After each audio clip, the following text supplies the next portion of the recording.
Sejam bem-vindos ao Evangelho no Lar. Não se esqueça de se inscrever no nosso canal, curtir e compartilhar esse vídeo com seus entes queridos e deixar seus comentários e pensamentos. Juntos, vamos trilhar esse caminho de luz, nos conectando com Deus e os espíritos superiores, em um momento de muito amor fraterno. Prece inicial. Agradecemos a Deus e ao nosso Mestre Jesus pela oportunidade. Pedimos para que Deus ilumine a todos os encarnados e desencarnados que irão participar desse estudo do Evangelho. Que os nossos amigos do plano superior possam nos acompanhar e instruir nesse estudo. Que a vibração do nosso Mestre Jesus possa ser sentida por todos que estão agora participando.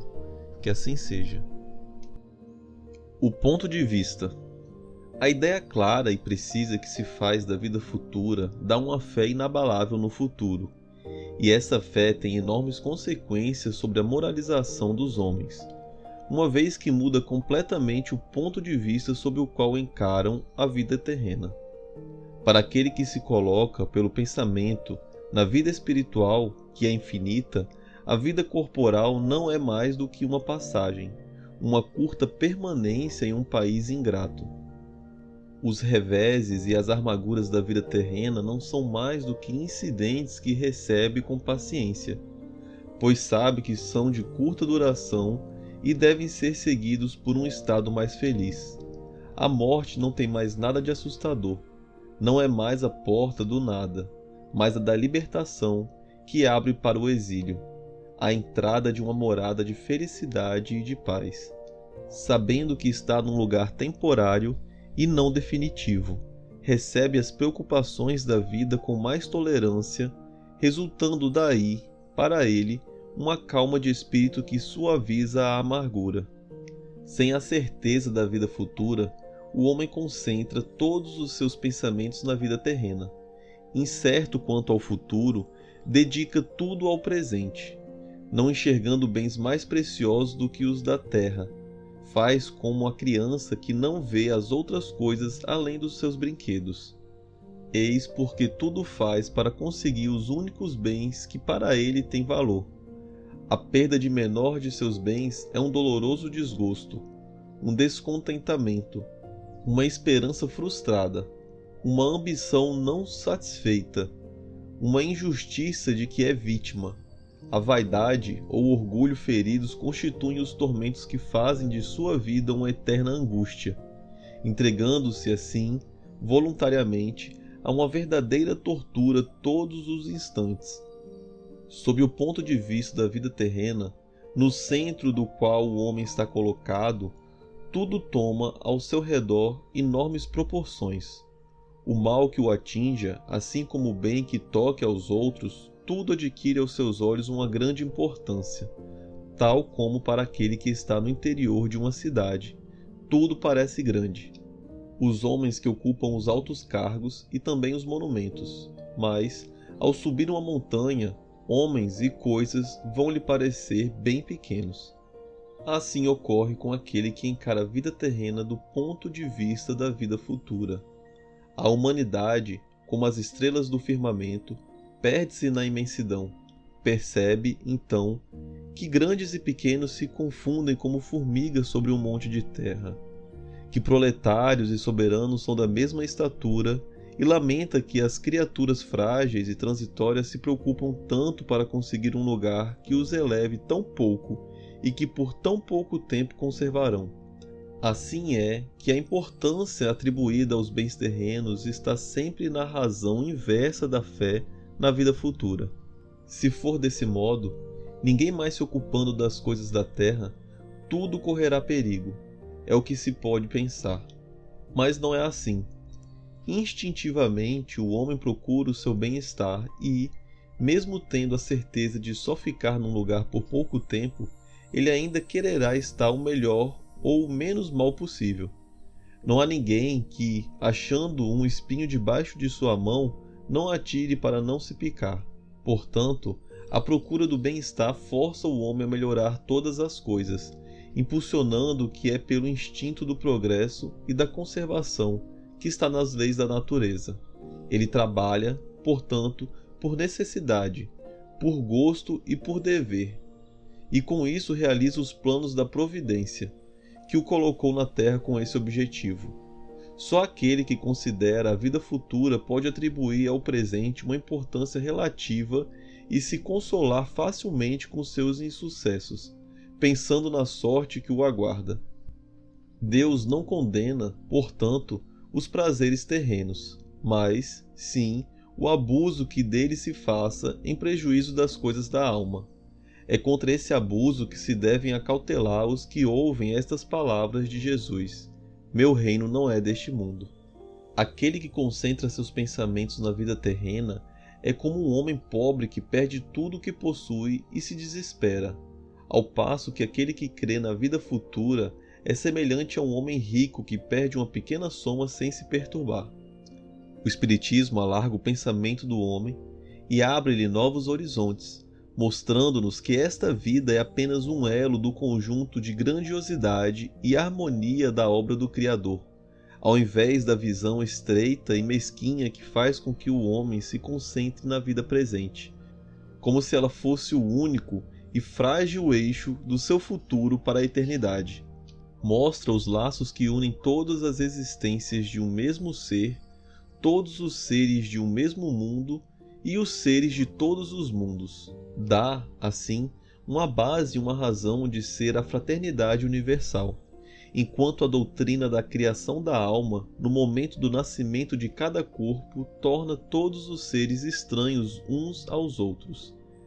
Essa solidariedade das partes de um mesmo todo explica o que parecia ser inexplicável, se apenas considerarmos um único ponto de vista. É esse conjunto de conhecimentos que os homens no tempo do Cristo não podiam entender, e foi por isso que reservou o seu conhecimento para mais tarde.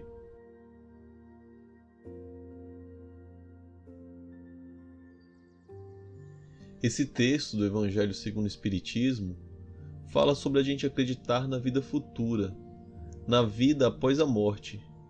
E esse é um dos ensinamentos do Espiritismo, que nos ensina que estamos reencarnando e numa constante progressão evolutiva. E acreditar na vida após a morte pode afetar a forma que a gente vê a vida aqui na Terra, porque ela nos dá muita esperança e fé no futuro. E isso pode ajudar a gente a lidar com os desafios e as dificuldades da nossa vida e levarmos esses problemas de uma maneira mais tranquila. Então esse texto nos ensina que é como se a vida na Terra fosse apenas uma parte temporária, uma passagem, antes de a gente ir para um lugar muito melhor após a morte. Porque o verdadeiro mundo da gente não é aqui, como Jesus mesmo disse, que o reino dele não é deste mundo, e sim no plano espiritual. Então, o Espiritismo nos ensina a acreditar nisso, na vida após a morte. E com isso, a morte do nosso corpo físico, aqui nesse plano terreno, ela deixa de ser algo assustador e passa a ser vista como uma libertação, como um abrir de portas para um lugar feliz e pacífico.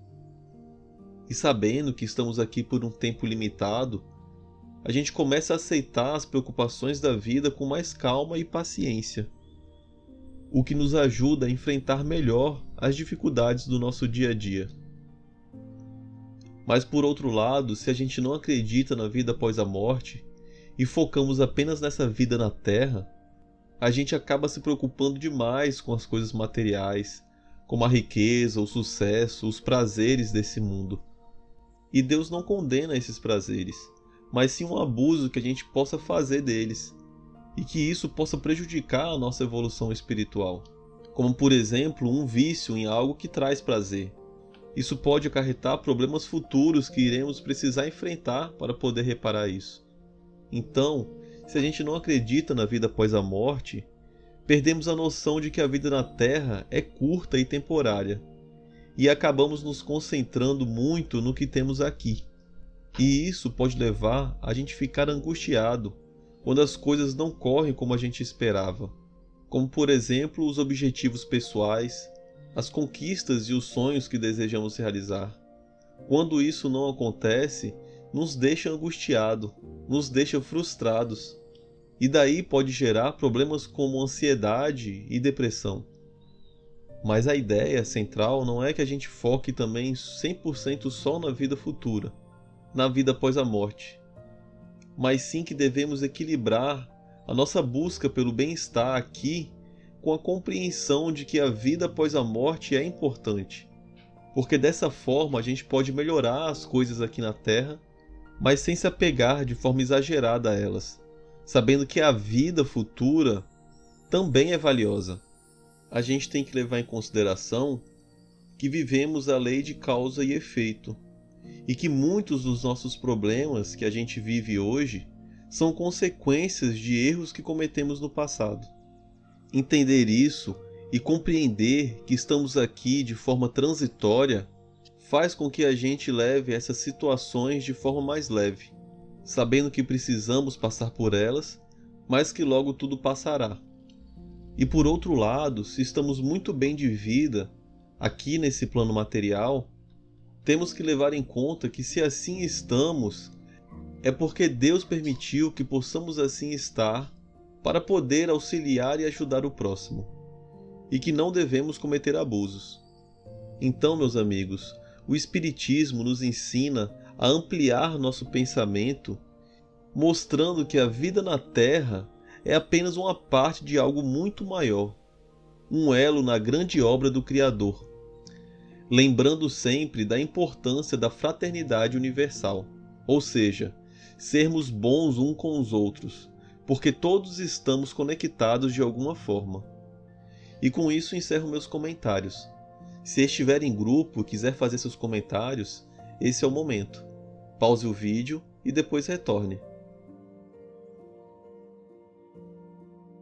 Vibrações.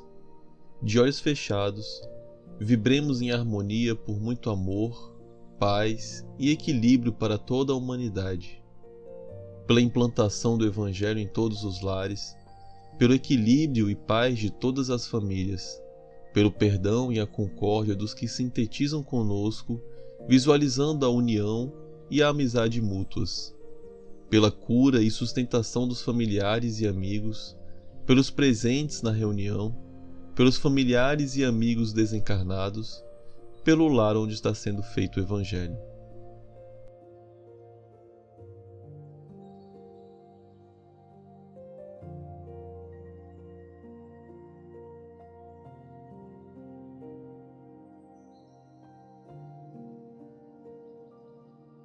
Prece final. Agradecemos a todos que participaram neste Evangelho, principalmente nossos benfeitores espirituais que nos assistiram e guiaram para um bom entendimento. Pedimos que nos ajudem a pôr em prática os ensinamentos do Evangelho aqui aprendidos e que possamos nos sentir fortificados na prática do bem e do amor ao próximo. Desejamos aos nossos irmãos sofredores a ajuda necessária para o seu adiantamento e o perdão por qualquer falha que podemos ter cometido com eles. Pedimos que nos livrem dos maus pensamentos e que nos ajudem a não darmos entrada a nenhum mau espírito que queira nos induzir ao mal. Que Deus, nosso Mestre Jesus e os bons espíritos possam nos guiar no caminho do bem e nos envolvam em um manto de muita luz e amor. Que assim seja. Curta e compartilhe esse vídeo. A maior caridade que podemos fazer pela doutrina espírita é a sua divulgação. Assim daremos a oportunidade para os outros conhecerem também o Espiritismo. Até a próxima, amigos!